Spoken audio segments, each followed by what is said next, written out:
We are just so proud of you, Jacob. Incredibly proud.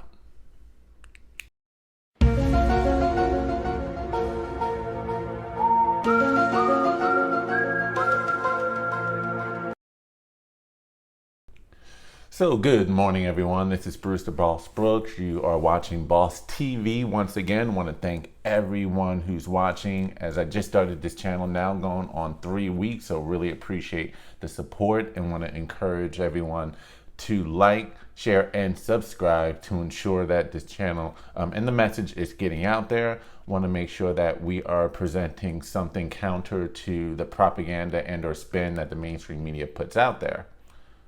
With that said, let's get into it. So today's topic is apparently Kamala Harris has visited Jacob Blake and his family in Kenosha. And during her visit and speaking with Jacob Blake, she said how proud she was of him. After the story circulated, former Fox News and NBC reporter and or anchor Megyn Kelly decided to respond back, and she responded back with this tweet. And oh my goodness, the storm that ensued after that, because now, as you can see, she is trending quite high on Twitter just for that point of view. But the question is she wrong? Is Kamala Harris wrong? Or are they both right for their opinion? And why is there so much pushback on Megyn Kelly for having her side of the story and very little pushback on Kamala Harris? So what is Jacob Blake accused of to begin with that kind of ties into the whole picture? So let's take a look at his the open warrant that was out for him at the time of the infamous shooting about a month ago.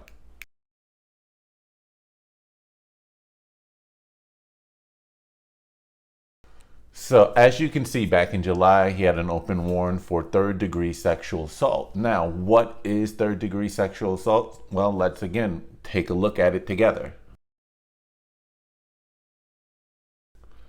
So basically, Jacob Blake was accused of, as it reads in Wisconsin law, third-degree sexual assault is whoever has sexual intercourse with a person without the consent of that person.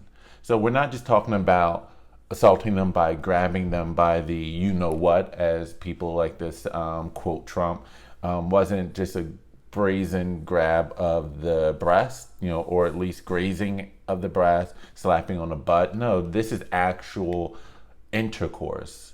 In other words, he raped somebody. Is there ever a situation or a case where you can ever say that you are proud of a accused rapist? Is that ever okay? Okay, so Jacob Blake has this warrant out for essentially rape. And what does he do? Well, about a month later in August, he breaks into someone's home. A woman, likely the same woman he raped, could be someone else, but obviously someone he knew, because listen to the call to the dispatcher.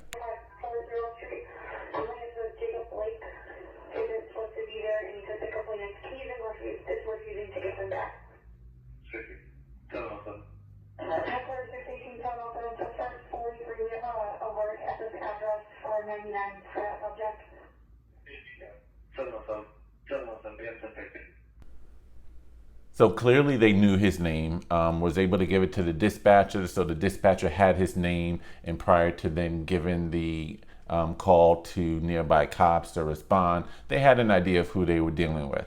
So there's been a lot of story that Jacob Blake was minding his own business, doing nothing. In fact, you'll see this picture circulating around a lot, insinuating that he was just a happy family man who loved his kids, loved his family, and here he was minding his business when two women apparently were going at it, and he tried to break up the fight, and then that's when the cops descend on him for whatever reason. Well, there's been really no cooperation regarding the two women fighting, but even if still, if he was breaking up a domestic dispute between two women, whether they were related to him and or not, his baby mama's girlfriend, what have you. It doesn't change the fact that earlier that day, so even if that's a false narrative, even if it's not a false narrative, I should say, he still broke into someone else's house earlier that day, and the cops were in fact called on him for breaking into someone's house, refusing to leave, stole their keys for a while before he eventually left on his own. And that's when the cops come in. And then we have this situation right here from the angle on the side of the passenger side of Jacob Blake's car, as opposed to the infamous shot from the driver's side where he got shot. So I'll roll that clip real quick. It's not violent, not graphic, but what you will see are the cops trying to tussle with him.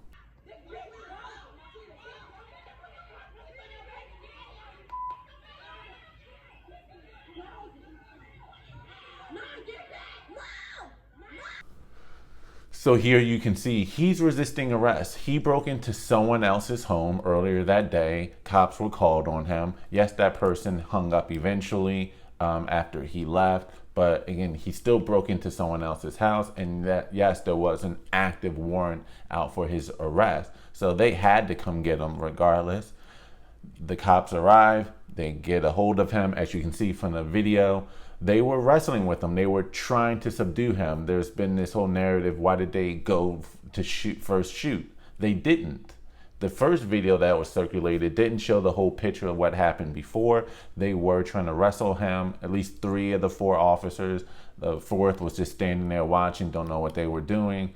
And then, according to the police report, they also tried to tase him twice prior to him turning around the car. So here's a man broke into someone's home,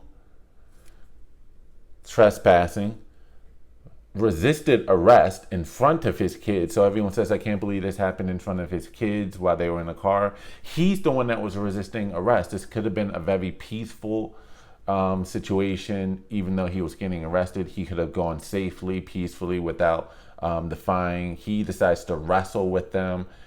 They try to tase him. That didn't work. And all of that was before they shot him with. So let's ask the question. Is he someone to be proud of? What kind of message does that send to the world? The world who can see his criminal background. Assault with a deadly weapon, rape, force unlawful entry into another person's home, resisting arrest and fighting with police officers, and you say you're proud of them. So I already did an earlier video where I believe that this is all part of a ploy, manipulation by the media and the Democratic Party to show favoritism to and play the victim of anyone in a police altercation, at least anyone who is black, that no matter what you do, you're going to be hailed as the victim and or if you don't survive the encounter, the martyr. So therefore incentivizing and encouraging individuals to have more escalated situations with the cops. Because if you can have an escalated situation with the cops, the likelihood is that it's going to end badly. And I firmly believe that a dead black man is worth more to the Democratic Party than a living, prosperous one. Why? Because you can use their death to galvanize the base that was already not enthusiastic with the lackluster and or pitiful candidates you put before them. So here he was doing every single thing wrong, and you said you're proud of him. Now to Megyn Kelly's point, what does that message not only send to the population as a whole? So aside from the idea of encouraging individuals to repeat bad behavior because they will be looked upon as victims, they will be hailed as heroes, someone to look up to. But what about the victims of rape?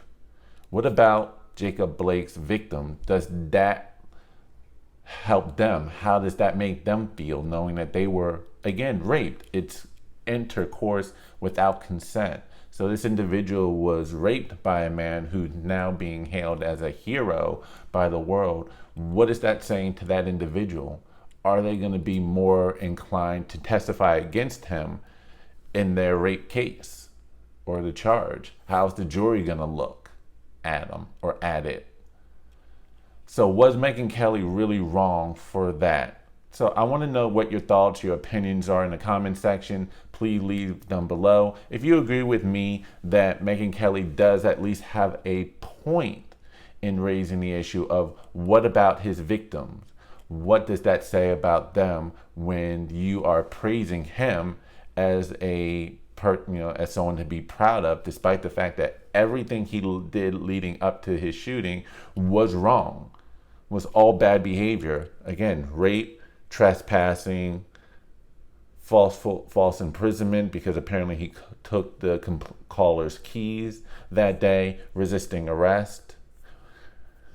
Is that a good message to be sending out to the world? And was Megyn Kelly wrong for clapping back at Kamala Harris and saying we need to think about the victims? And is that wrong? And can you have two arguments at the same time and saying, okay, maybe 7 shots was excessive, even though he potentially put the cops in danger by going into his car and reaching for that knife that was found on the floorboard?